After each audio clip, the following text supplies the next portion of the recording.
Welcome to Woven Wings Live, where we bring you wisdom and tools for vibrant living. I'm Rahul Didwania, and joined as always by my co-host, Gabe Crane. And if you enjoy listening to us, please consider sharing with a friend or leaving us a review wherever you listen to podcasts. And join our newsletter. The link is in our show description, and we'd love it if you followed along on the journey here. So today's episode is facing our impulse to control, resonance in practice. Today is a very unique episode.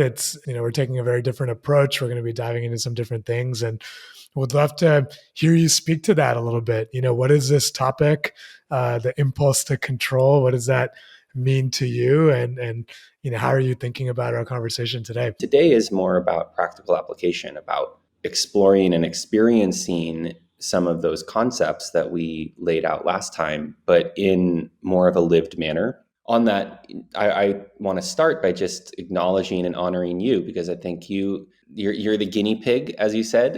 Those are the words you used going in, which is, we're not doing some sort of like experiment here, like no mad scientist, but I do think there's been this dynamic and tension throughout this whole project for folks who have followed us around exploring these different wisdom traditions or insights from science, and getting more of a introduction to them or a theoretical understanding. And then we try to work that into our episodes about how do we apply it, right? It's wisdom and tools for vibrant living. What does this matter for our life? How do we live it out? I think there's a part of me that views this from the lens of paradox, right? Which is like, hey, there's value to the control impulse, and there's also value in letting go. And I'm sure that's true, like, different situations, and it's kind of like a both and, right? But I think what I've observed within myself historically, I was actually much more inclined towards like being unstructured, and to use like Myers-Briggs parlance for those that are familiar, right? I was a strong P, right? Perceiving, unstructured, kind of willing and thriving in a place where there's more ambiguity and that's kind of where I like to thrive. That showed up in a lot of different contexts. Something as small as, hey, if I'm giving a presentation, it's like I wouldn't take notes, or I wouldn't have like an outline. It's like, oh, I'm just going to go and just flow with it.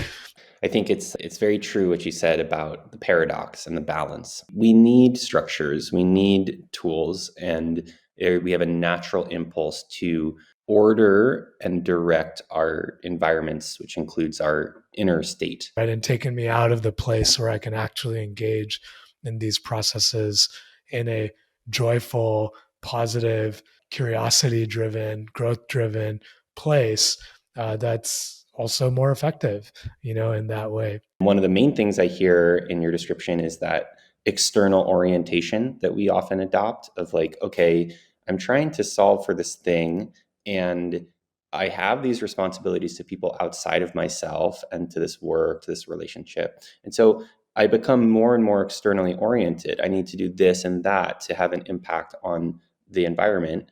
And I move further and further away from the actual lived experience of resonance, of being present. And I start to justify. Also, the other thing that comes from that lens as it relates to this is like, I alluded to optimization mindset earlier, right? It's like, oh, how do I create more time? How do I do even more in less time? That idea that it's a luxury. And I think that's the first thing I say. No, it's absolutely not a luxury. It's a necessity. It's the very first thing. And in a certain way, it's the only thing. So if you're doing that, you're doing good. And if you're not doing that, you're not doing so good. Whatever you think, whatever story that you've got going on about how important your life is or all the things you have to do, if you're not coming from a place of resonance and connection, then the value of whatever you're doing has plummeted. I think the question that side is asking is like, prove to me that this other thing, this idea of being present is also going to keep me in mind, right? It's still going to help me do the things that I want to do. And then there's this prove to me, which is the language of that world, right? Yeah. So play this game on my terms and prove to me what's going on. when we're playing with this kind of approach, so you can jump into these different sides, right? So we can Yeah. identify as the calendar side, which you just gave voice to that. And then there was this kind of meta.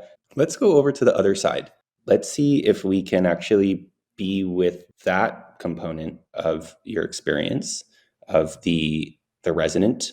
This makes me think, right? Like, what is the energy I want to be putting out in the world, right? I know energy is can be a hot button word. It can be exciting for some people, kind of be like, oh, okay, again, you're getting into that judgment of what is energy really. But it's like, no, like, Mhm. what am I putting out in the world, and what do I want to be putting out in the world? More importantly, perhaps. I think resonance, like we talked about on the last episode, it's musical, right? So Yeah, when we start getting in touch with the harmonies of life and the symphony of life, everything changes and we see the same things in a different way.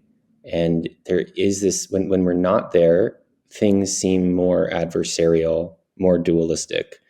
And as we fall back into this other way of being, then kind of the illusory nature of that dualism starts to present itself more clearly, and we see everything going hand in hand, and a lot of the categories and the judgments that we've created in that other way of thinking start to melt and fall away, and things make sense in a different way.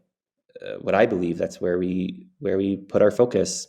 And if we do that, then life opens up in profound and interesting and unexpected ways. And share with us your process, because that is so illuminating and so helpful. Like when we talked about transparency on the previous episode, like this is like yeah, our human experience. This is what's happening inside all our minds.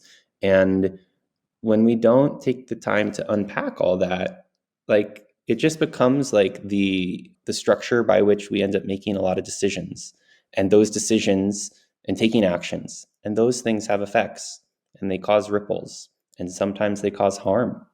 And having the opportunity to really be present to the layers of your experience, I think, is just like so humanizing, and it's relatable for the rest of us. So I yeah. think that's the part that I'd like to just feel and connect with. And for folks listening, I hope it's a doorway for you too. And I trust it is. If you've heard this, then we're all in this together. In this deeper layer of life that we're exploring. Like there's these patterns, and it's like these categories of who we are and what we're listening to, or what's internal and external,